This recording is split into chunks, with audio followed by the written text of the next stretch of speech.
This is OFN NFL Preview Week 7 for the National Football League. Mark, as we get ready in about 27 hours for a huge Thursday night football game between the Eagles and the Giants. And the ratings going up against maybe some other sporting events. I'm not sure if the World Series is tomorrow. Maybe some college football, the debates. The ratings should be through the roof for the Giants and the Eagles. Through the roof of the cellar, maybe. Yeah. Yeah. Disaster. Eagles and Giants. You know, they got I think they have the Giants and the Jets on back-to-back Monday night games coming up.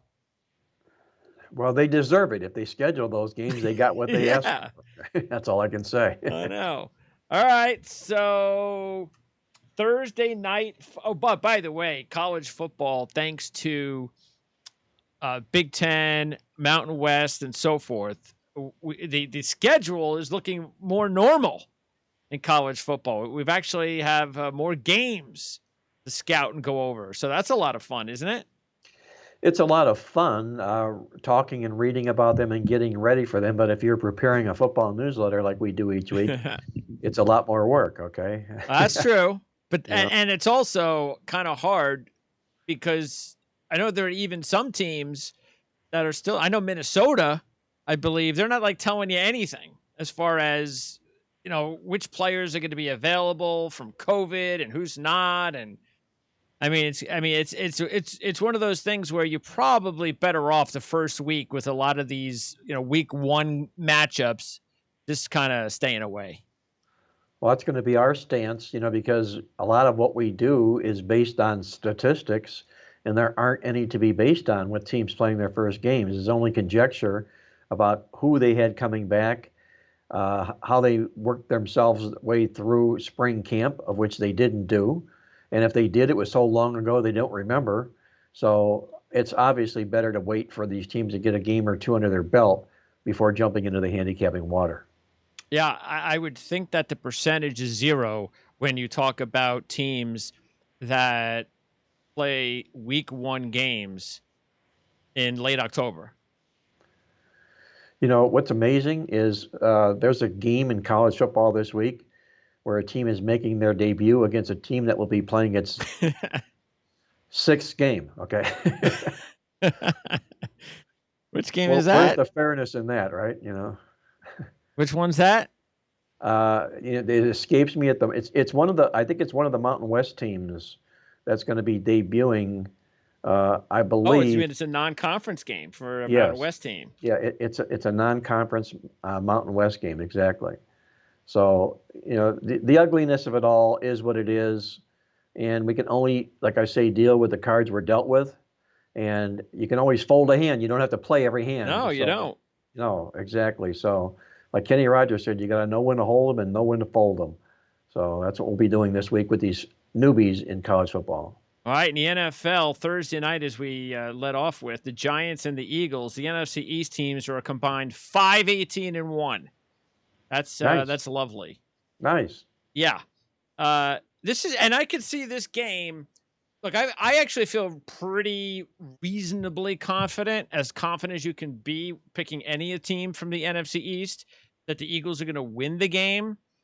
But I could and even though we always talk about win and cover, but you think that the Giants will probably find a way to cover this game, or the Eagles find a way not to cover a 4-point spread, because the Giants are 13-3 against the spread as a road dog, including 3-0 this year. And the Eagles have had a hard time covering as a home favorite. In their last 17, they're 4-12-1. Well, you can also add to the Giants, they've cashed 10 straight times as road dogs when they're coming off a division win, which was what they're doing coming into this football game, because Washington decided to go for 2 points and spare them a loss. And spare everybody overtime. Exactly right. Thank goodness, yes. Yeah.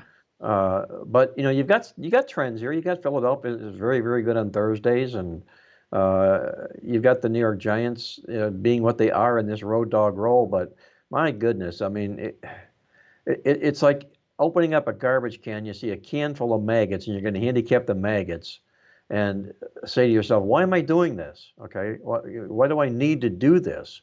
I understand Philadelphia's got some players coming back here for this game, and the line is going to grow because of it. So, what we're seeing today at 4 is going to be most likely push 6 come game day, just because of Really? that situation. But it doesn't mean that those players coming back are going to make Philadelphia any better. They're really, really struggling with themselves right now. They had a good comeback performance against Baltimore last week and Yep. came from nowhere to almost squeak out a win in the football game. So they might feel good about that. It was a good performance by Carson Wentz, maybe his best of the year. But you're still talking about, as you said, teams in this division that have won 5 out of 24 games this year. And you look at it, the other thing too is that the Eagles, it's just, to me, it's about the eye test and what we've seen from these two teams recently. Eagles going to San Francisco and beat the 49ers.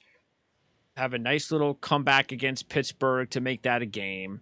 Have a nice comeback, even better against Baltimore to almost send that to overtime. Those are good teams that the Eagles, even with the injuries, uh, Giants haven't shown anything this season. Nothing. So this would have to be the Giants' best game of the season to win. I'm not saying that means the Eagles are some great team, but that just shows you how bad the Giants are. That they're going to have to play their best game to beat the Eagles. We'll see if they can do it. They've lost 7 straight to the Eagles, but they have covered 4 out of 7 against the Eagles, which is, again, the reason why I can see the Eagles winning and the Giants covering. Well, this game means a lot to both teams, regardless of what their records are, simply because nobody is taking hold in this division here. So a win is very important to the winner here because it positions themselves to maybe try and steal a weak division by season's end. And as we talked about last week, the New York Giants were one of the 4 teams that opened up 0-4 this year, and only one team has ever done that and gone to the playoffs. The Giants have a chance to do that. If they pick up another win here, then suddenly it's back-to-back wins for the Giants, and look out, playoffs. Here we come. Come on now. If the Giants win the division and qualify for the postseason, I think the NFL would have to they have to go to have like a league-wide meeting before the playoffs begin and change the rules, or else they might embarrass themselves. Yeah, But they'd have to do an in-season mulligan is what they'd have to yeah, do, yes. I know that's not going to happen. That's No, why the Eagles, I think, will win this game. I think the Eagles are going to win this division.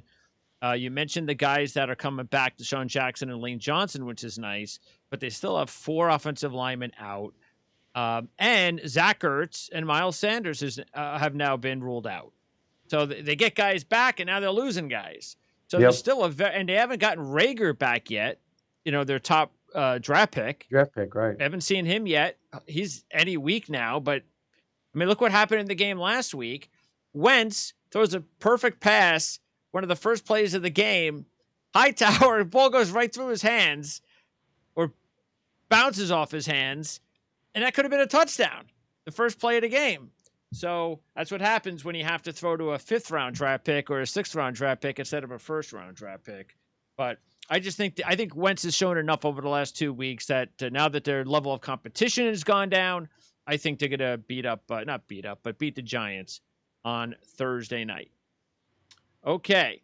Let's now go to the big game of the week, the battle of unbeatens, Pittsburgh and Tennessee. Pittsburgh currently a 1.5-point favorite in this one. And this is the 3rd straight home game for Tennessee. This is the 2nd time they're a dog. They beat Buffalo a couple of weeks ago when they were a dog, won that game convincingly. Pittsburgh is just 2-5-2 against the spread their last 9 as a road favorite. And even worse, 1-13 off of a double-digit ATS win versus a non-division conference opponent. This is, believe it or not, only the 2nd road game of the season for Pittsburgh. The last road game was week 1 against the New York Giants. And next game for Pittsburgh is at Baltimore.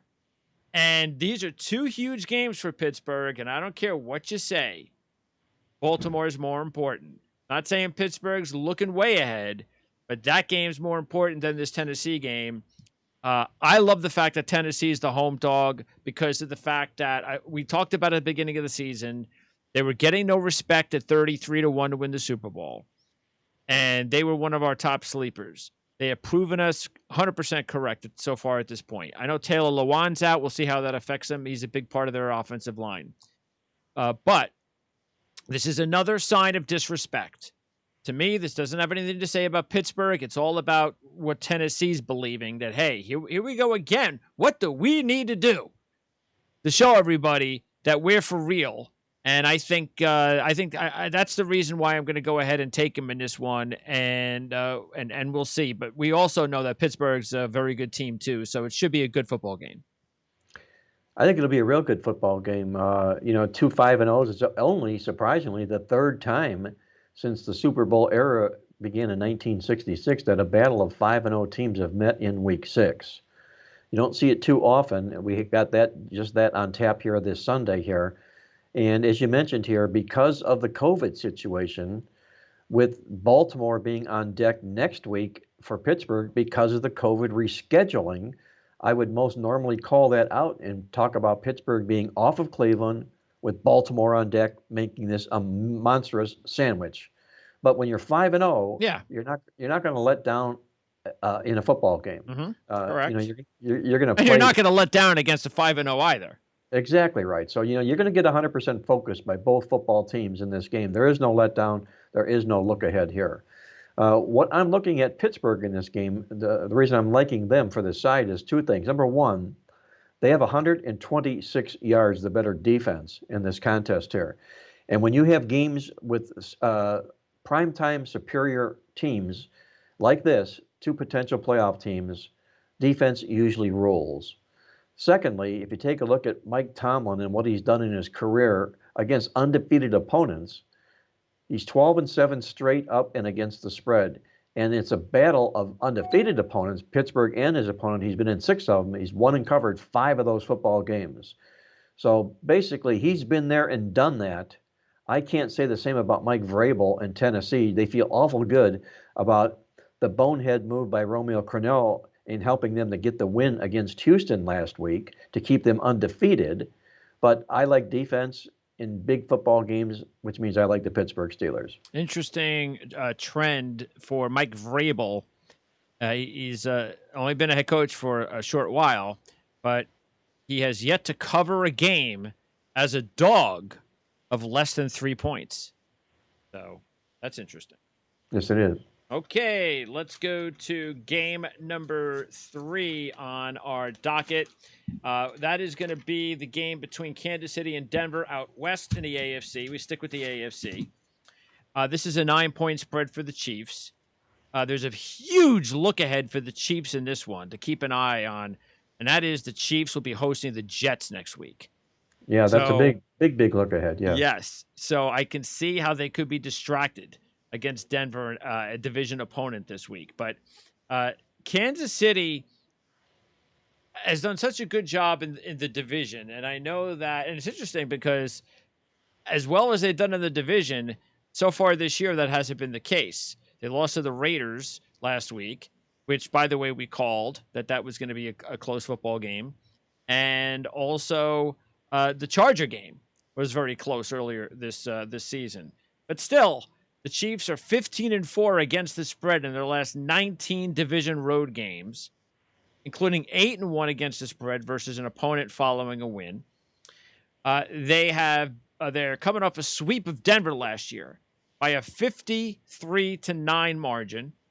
Mahomes hasn't lost to them over his career. I'm pretty positive about that because they've won 9 straight. So now I am positive.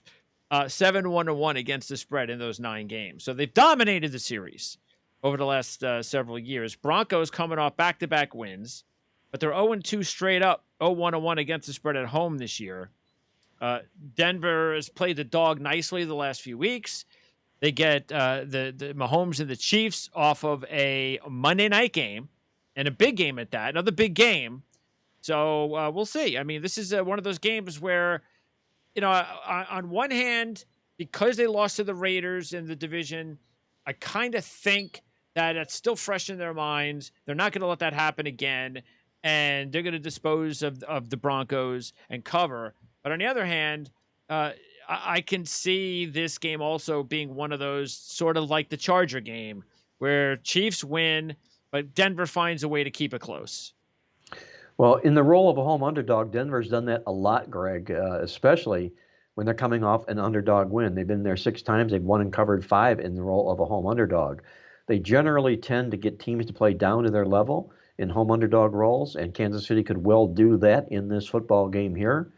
Drew Lock was flat out horrible in last Yep. week's game against New England. New England had no excuses. They could have and should have won the football game for as poorly as Drew Lock performed in that game. He was pathetic. But the bottom line is he's 1-0 against Bill Belichick in his career and feeling pretty good about it. Denver's going home here against Kansas City, their division rival. And if you take a look inside the numbers at defending Super Bowl champions, when they take on teams that are coming off back-to-back wins, in 56 tries, they've only covered the spread 19 times. So, you've got a potential letdown here for Kansas City coming into the game, a potential of playing down to Denver's level. And not too many teams get in and out of Denver alive because of the altitude. I think Denver's a nice spot here in this football game, especially at this price. I think it's attractive. I'm gonna go ahead and still take the Chiefs. I think the game is also going to depend because of what happened in the Charger game. I think what needs to happen is this time around, Kansas City needs to get off to a good start because they were just really out of sync from the beginning of that Charger game, and it took them until late in the second half before they woke up. I think in order to make sure that doesn't happen in this game, they get up to a fast start. Take a 2-score lead early, and if they do that, I think they'll cruise. Another one that I like, another trend that favors the Chiefs. Denver just 1-11 against the spread in their last 12 as division dogs at home after an upset win. Okay, let's go to our next game, and this one is also going to be in the AFC, and it's going to include another team from the West, the Chargers. There are some trends in here that look really good for the Chargers against Jacksonville, and this actually might probably end up being one of my top picks this week. And I tell you what, it's not just because of the trends. The trends were my sprinkling on top, my little my whipped cream. What else is good besides whipped cream on a Sunday? Throw a cherry on there. I'll throw a cherry on there, Mark. Thank you. That's what I was looking for. All right. Justin Herbert hasn't won a start yet. That's what really caught my eye. I was like, here's a kid that's playing fantastic as a rookie. He hasn't won yet. So this is a perfect game for Justin Herbert to win and cruise in doing so. And then we look at the trends. I'll throw in a couple. I know you can throw in a couple.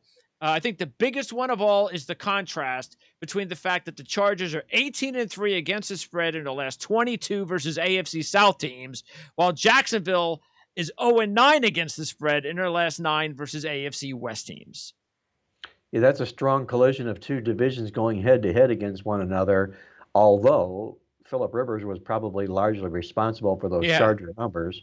But I'm going to concur with you. I think I like what they found in Justin Herbert here. He's put up terrific numbers, 68%, over almost 69% completions, and a 107.1 QB rating. That's really outstanding for a first-round quarterback. Then you take a look here at the Bolts, or the Chargers as we call them, the Bolts here.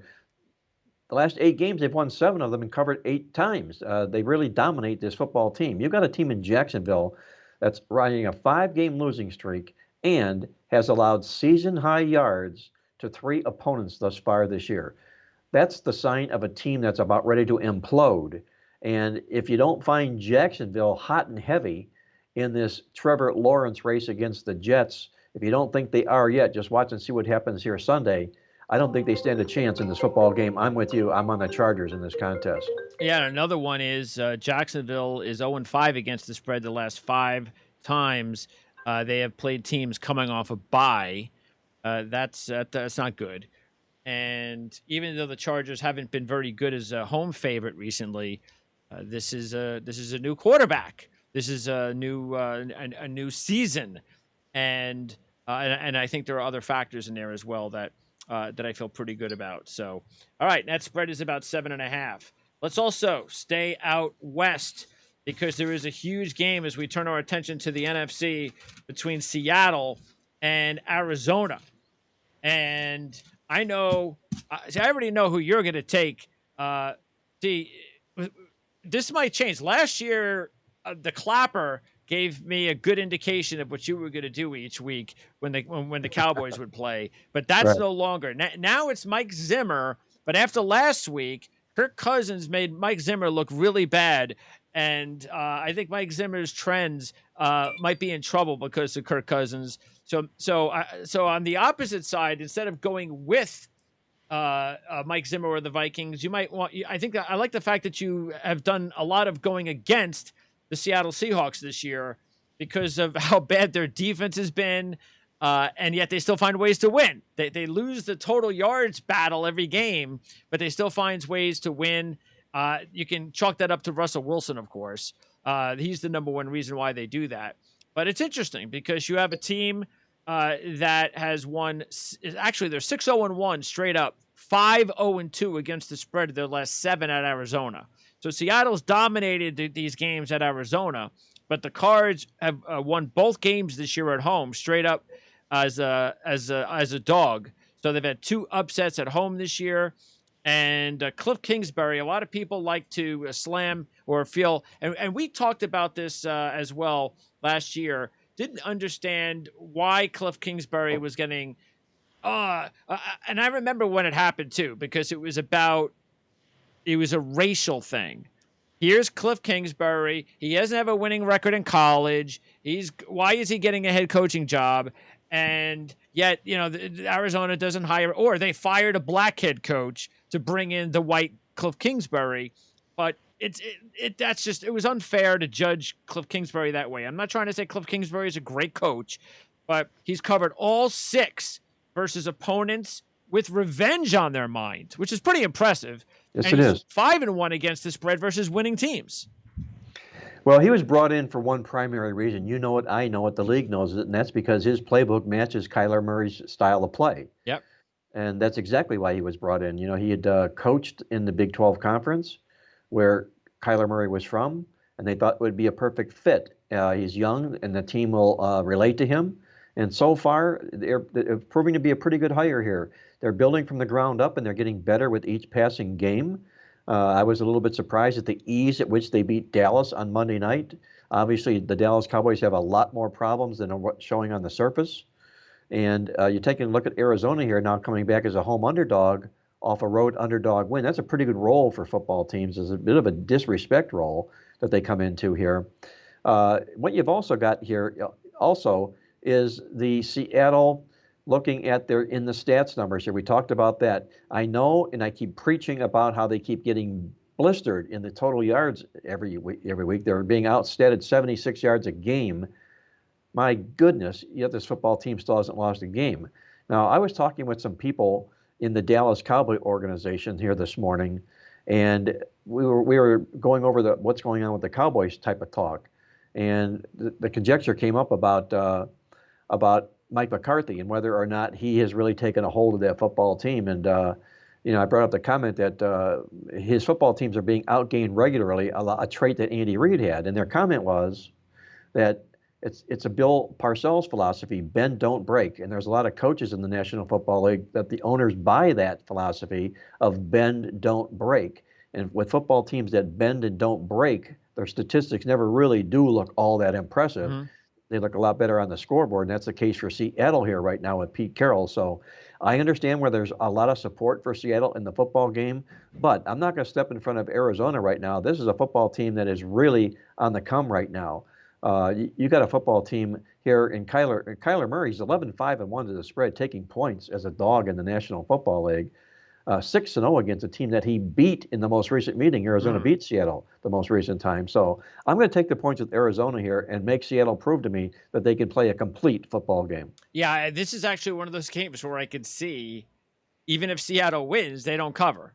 Just like we were talking about with the Eagles and the Giants. That's why, especially because of the recent, well, not recent, it's been going on for a while. The Seattle, they don't perform very well following buys. So this has been going on long enough that Pete Carroll's been a big part of this. They've only won 7 out of the last 23 games after buys.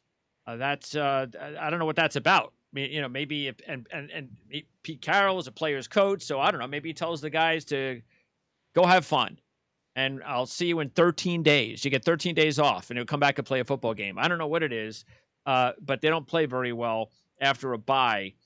So I'd be a little bit concerned with that. Interesting, too, that both of these teams have taken advantage primarily of a weak schedule. And Arizona's the opposition record 11-25. Seattle's opposition record 9-20. Seattle, by the way, Arizona's got a bye next week, but Seattle, San Francisco next week at home, at Buffalo, at the Rams, home against Arizona.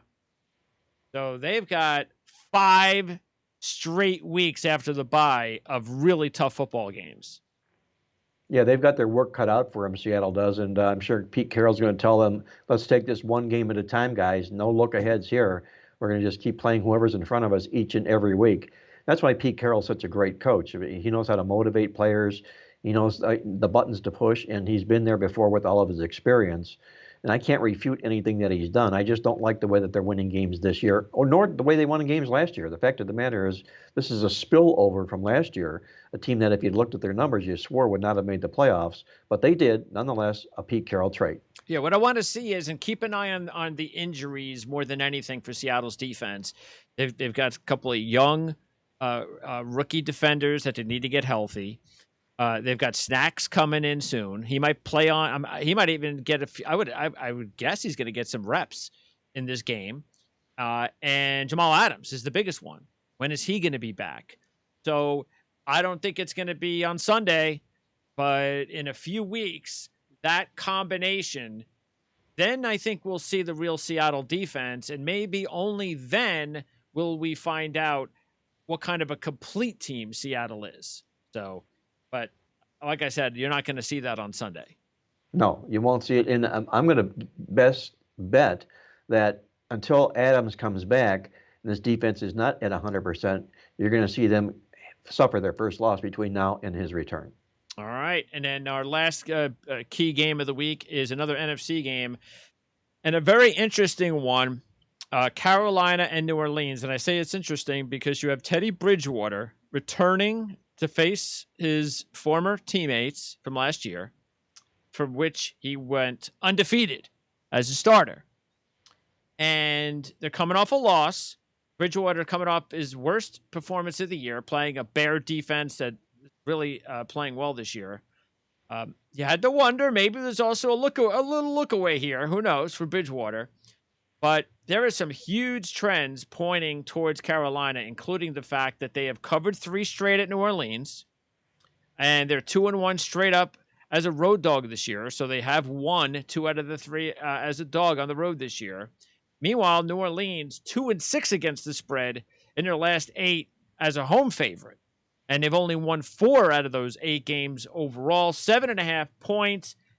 And I like this is one of those where I'm going to probably go both ways. I'm going to love the points because I can get 8. I love all those trends. I know you probably have an even bigger trend to come up with here in a minute. But I just also love the fact that I'm going to get Teddy Bridgewater and his team as well. His team that has looked up to Teddy Bridgewater will fight really hard for Teddy Bridgewater in this game for him. Yeah, you've got Teddy Bridgewater off a rare loss, and he doesn't do that a lot as a starting quarterback in the NFL. You've also got the New Orleans Saints in their absolute worst role. And what it basically amounts to is when they find themselves as division favorites at home against opponents coming off a loss. They're just 10-32 against the spread in this particular. That's a nasty number. 10-32. They let the division opponent play to their level, if you will. When we talk about Teddy Bridgewater and all the success that he's met as a starter in this league, he's in his absolute best role coming into this football contest here. You go back and we outlined this in the Playbook newsletter this week, and take a look at Teddy Bridgewater when he's been in football games as an underdog in his NFL career. He's 20-4 to the spread. Incredible.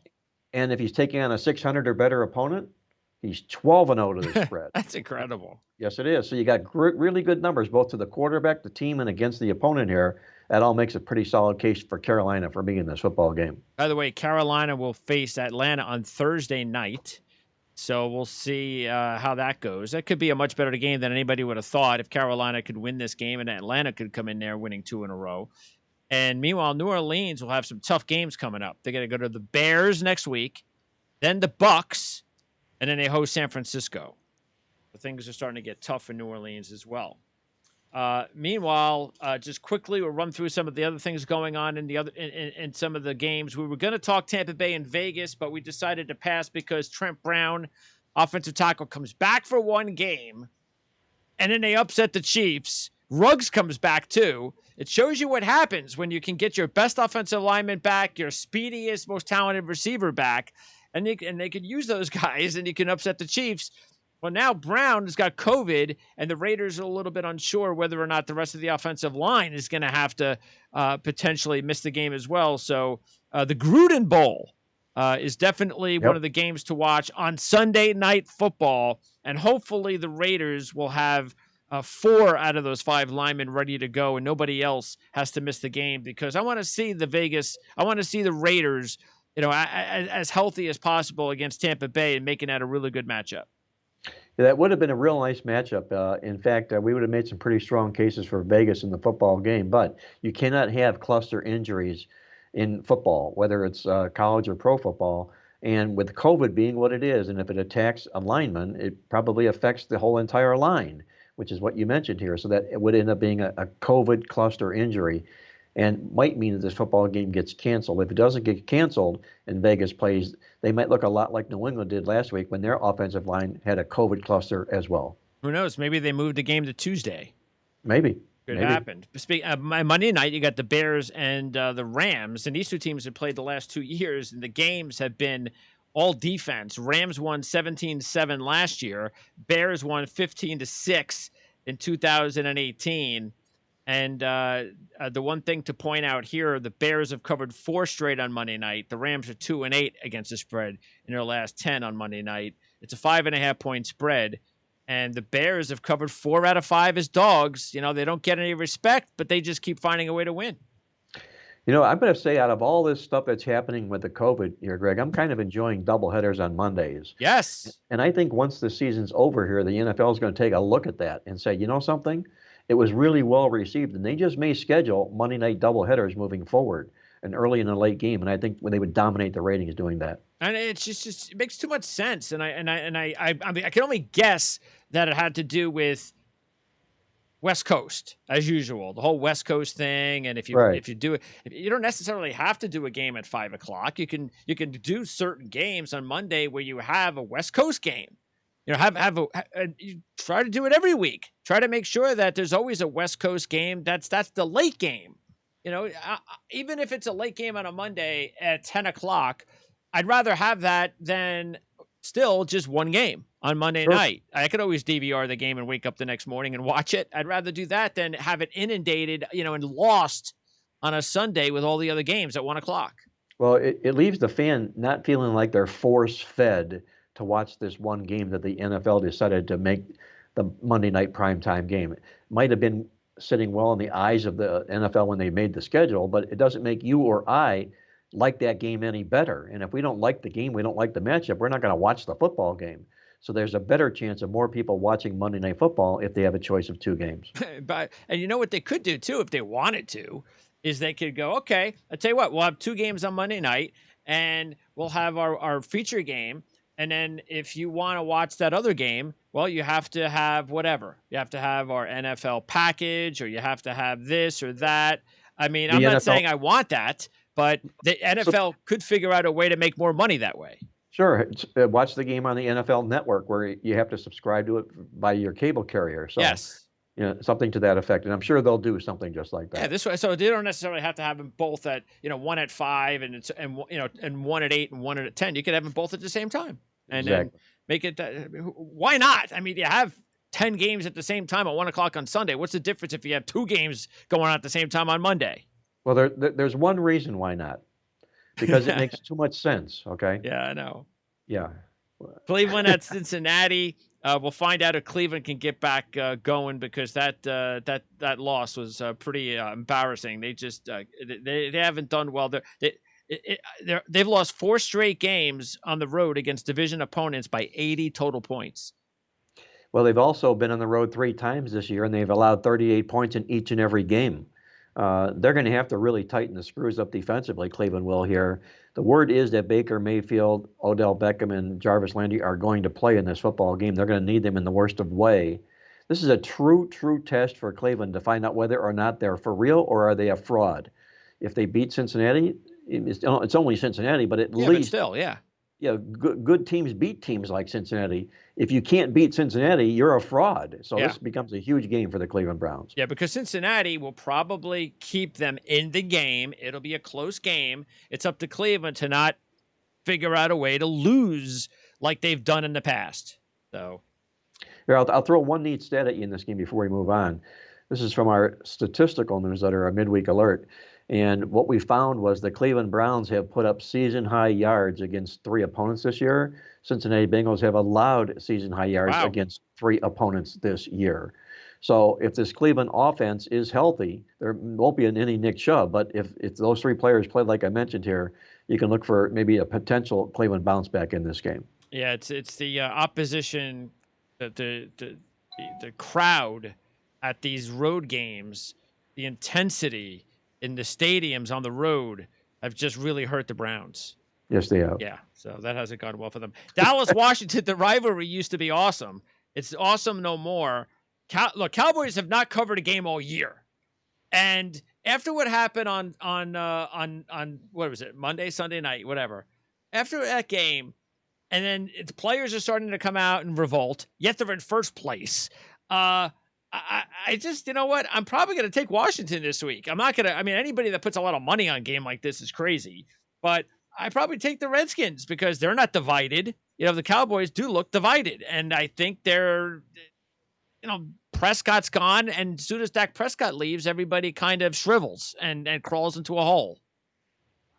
Well, Dallas has really struggled in games after playing on Monday night. The last 11 times, they've only won once, 1-10 straight up, 2-9 to the spread. I don't know why they're going to find suddenly this get-well pill in this football game here. I know it's Washington, but this division is still wide open here. And I got to give head coach Ron Rivera credit for going for the win last week. He could have very easily kicked the extra point, gone to overtime, and seen how the cards fell in overtime. But to a team that's playing like Washington is, why not go for the win? That's what we're dressing up for here. Riverboat Ron, I hope he's in that role again this week. And if he is, that means the Redskins should probably cover. Detroit gets an opportunity to salvage their season still if they can beat Atlanta. If not, their season's pretty much over because they have won 2 out of 3. And they seem to play well in these spots against these types of teams. Whereas Atlanta, this is not a good spot for them. They're 0-3 straight up and against the spread as a home favorite this year, and they've dropped 7 straight covers before they play Thursday night football games. Well, we called this out in the newsletter this week, and it's a really interesting stat. If you take a look at the Atlanta Falcons, where they've been at their absolute worst is the first half of the football season the last 6 years. They're just 4-20 to the spread when favored in those football games. So that's the role they're going to dress up this week as a reward of winning last week. And Detroit's playing some pretty decent football here right now. So I think the wrong team just may be favored in this contest. They came off the bye. They finally were able to get Swift, their second round running back, an opportunity to be the number 1 running back, and he came through for him. Yes, he did. And it's time to limit Adrian Peterson's touches, and if he doesn't like it, he could be traded. Or retire, right? Yeah, well, even though he'd rather go play for the Jets than retire because it's all about stats for Adrian Peterson. San Francisco, New England, Jimmy G returns to Foxborough. Okay. The fans are going to go crazy. Yeah, right. They're going to give him an honorary clipboard, okay, for his service that he did everything in the past there. But you're talking about a team in New England here. This is a really a ripe opportunity for New England in this football game for one main reason. Bill Belichick owns a losing record, and he's That been out. doesn't happen very often. No, it doesn't happen very often at all. And in fact, if you take a look at him, when they have a losing record and they scored fewer than 13 points in their previous game, 7 times he's been there, he's won all 7 football games, cashed in 6 of those football contests as well. I like New England in this football game. Hopefully they can overcome the COVID situation here. They can get healthier here. But Cam Newton really laid an egg last week, and in his career in home games, when his team has been off a loss, he's 18-9-1 to the spread. I think New England rolls past San Francisco. Yeah, the key is for them. They have to get the offensive line as healthy as possible. They had 3 rookies basically playing on the offensive line, and they had players playing out of position. And this is a team that on offense, it's first and foremost starts with the offensive line. That's the strength of this New England Patriots football team. And if their offensive line is going to look like that this week, they're in trouble. So they got to get some guys healthy. They have a little bit more continuity. That's really where it all starts. And then, like you mentioned, Cam Newton didn't look good at all. I mean, his mechanics were all off. He missed some big receivers. If he hits Bird on that long pass on that final drive, they take the lead. That should have been a touchdown. And then he even miscommunicated with Harry on the last pass of the game. So it was an ugly, ugly performance, and it all started on the offensive line. So Niners have their share of injuries, no question about it. But if the Patriots are going to win, they're going to need that offensive line to be back to where it was before they had the 2 weeks off. And you've got a non-desirous situation for Frisco here also, Greg. They're on the West Coast after having been camped at home 3 straight games. So not only is it bad for teams that are home 3 in a row to take to the road, but have to go West Coast to East Coast, Interesting, or vice versa, ends up adding a little bit to the burden to the task. So I think that's a really favorable situation for New England on Sunday. Fascinating. All right, Mark, that's my Star Trek reference for the day. I will be talking to you again as usual next Wednesday. And as far as in between shows, we always remind everybody, playbook.com. You also have the Playbook magazine right here, Books A Million, Barnes & Nobles, playbook.com. You have Coffee Club, which I nicknamed Coffee Cup emails that come out every day. So you can get that too. And you also have the weekly newsletter. So it's a smorgasbord of playbook.com/Mark Lawrence football handicapping information. And first step, go to playbook.com. Well, winning information is the key, Greg. You know that. And that's what we're all about at Playbook. So check it out, as you say, all online at playbook.com.